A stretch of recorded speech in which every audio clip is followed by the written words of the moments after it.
भारत के दिल में बसा एक खूबसूरत और हरा भरा गांव गोकुलपुर।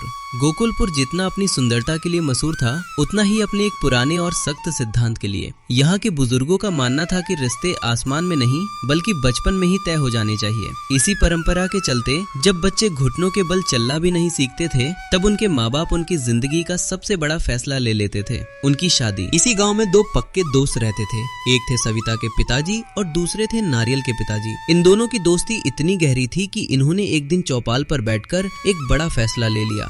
देख मेरे यार, हमारी ये दोस्ती अब सिर्फ दोस्ती नहीं रहनी चाहिए, इसे रिश्तेदारी में बदलना होगा। मेरी बेटी सविता और तेरा बेटा नारियल, बस बात पक्की। बड़े होते ही दोनों एक दूजे के हो जाएंगे। अरे वाह मेरे दोस्त, तूने तो मेरे दिल की बात छीन ली। आज से सविता मेरी बहू हुई।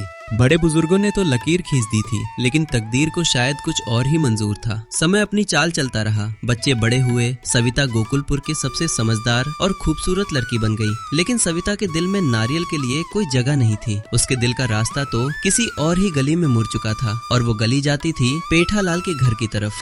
पेठालाल एक सीधा साधा मेहनती और हंसमुख नौजवान। पेठालाल की दुनिया सविता से शुरू होकर उसी पर खत्म होती थी। वो सविता का इतना सम्मान करता था कि हमेशा प्यार से उन्हें सविता जी ही बुलाता था।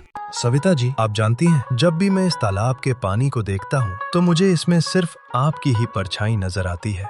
आप हंसती हैं तो लगता है जैसे गोकुलपुर में वसंत आ गया हो। धत, आप बिना पेठालाल कुछ भी बोलते हैं, पर सच कहूँ मुझे आपके साथ वक्त बिताना बहुत अच्छा लगता है। बातें करते करते घंटों कैसे बीत जाते हैं मुझे पता ही नहीं चलता।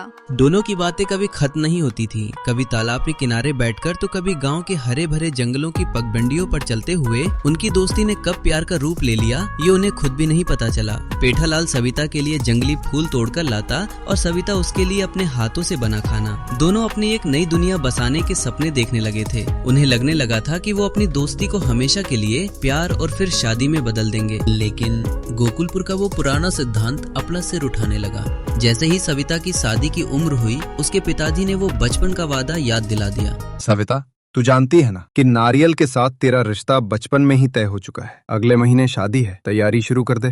पर पिताजी, मैं नारियल को पसंद नहीं करती। वो मेरे लिए अजनबी है।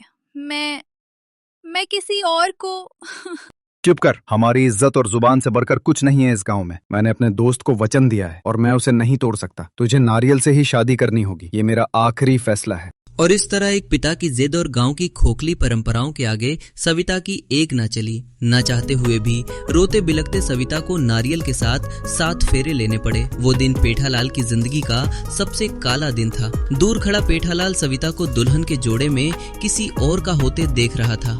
आखिर क्यों सविता जी, क्यों किया आपने ऐसा? मैं समझ गया। मेरे पास पैसे नहीं है, मैं एक मामूली सा लड़का हूँ। नारियल के पास जमीन है, पैसा है। आपने भी वही चुना जो दुनिया चुनती है, पैसा। लेकिन मैं आपको दिखा दूंगा सविता जी। वक्त का पहिया तेजी से घूमा। गांव का आधुनिकीकरण हुआ और गोकुलपुर गांव अब गोकुलपुर सोसाइटी में बदल चुका था। एक आलीशान और बड़ी सोसाइटी। किस्मत का खेल देखिए, सविता और नारियल उसी गोकुलपुर सोसाइटी में रहने आ गए। और जब पेठालाल, जो अब एक बड़ा और अमीर बिजनेसमैन बन चुका था, उसे घर लेना था, तो उसने भी उसी सोसाइटी को चुना। अब मैं भी यही रहूंगा। मैं देखना चाहता हूँ कि जो सुख मेरे बिना सविता जी को मिल रहा है वो कैसा है। अब मैं वो गरीब पेठालाल नहीं रहा। पेठालाल उसी सोसाइटी में रहने लगा। शुरुआत में वो सविता से कटी कटी बातें करता था। उसके मन में ये बात घर कर गई थी कि सविता ने उसे धोखा दिया है। जब भी वो सविता को देखता, उसका दिल तो धड़कता, लेकिन दिमाग उसे उस धोखे की याद दिला देता। लेकिन सच कभी छुपता नहीं है। एक शाम गोकुलपुर सोसाइटी की छत पर, जहां हल्की हल्की हवा चल रही थी और डूबते सूरज की लाली आसमान में छाई थी, पेठालाल और सविता का आमना सामना हो गया। आज सविता की आंखों में वो पुराना दर्द था। क्या बात है सविता जी, बड़े लोगों को छत की ये हवा रास आ रही है या अपने पुराने और गरीब दिनों को याद कर रही हैं? आपको आज भी लगता है कि मैंने पैसों के लिए आपसे मुंह मोड़ा था? पेठालाल जी, आपने एक बार भी मेरी मजबूरी समझने की कोशिश नहीं की। मेरे पिताजी ने कसम खा ली थी, अगर मैं नारियल से शादी नहीं करती तो वो अपनी जान दे देते। पूरे गांव में हमारी बदनामी हो जाती। मैंने आपको धोखा नहीं दिया पेठालाल जी। मैंने तो अपने पिता की जान और उनकी इज्जत बचाने के लिए खुद की खुशियों का गला घोट दिया था। मुझे तो आज भी सविता ने उस रात छत पर अपने दिल का सारा गुबार निकाल दिया। उसने एक एक बात पेठालाल को बता दी, कैसे वो रात रात भर रोती थी, कैसे उसे जबरदस्ती मंडप में बैठाया गया। हे भगवान, ये मैंने क्या सोच लिया था। मुझे माफ कर दीजिए सविता जी, मैं आपके प्यार को, आपके त्याग को समझ ही नहीं पाया। मैं कितना बड़ा मूर्ख हूँ। उस दिन छत पर पेठालाल को सब समझ आ गया। सालों से उसके दिल में जो नफरत की बर्फ जमी थी वो सविता के आंसुओं से पिघल गई। लेकिन अब आगे क्या? सविता तो अब नारियल की पत्नी है, पेठालाल भी उसी सोसाइटी में रहता है।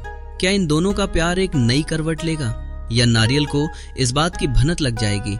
ये जानने के लिए इंतजार कीजिए कहानी के दूसरे भाग का।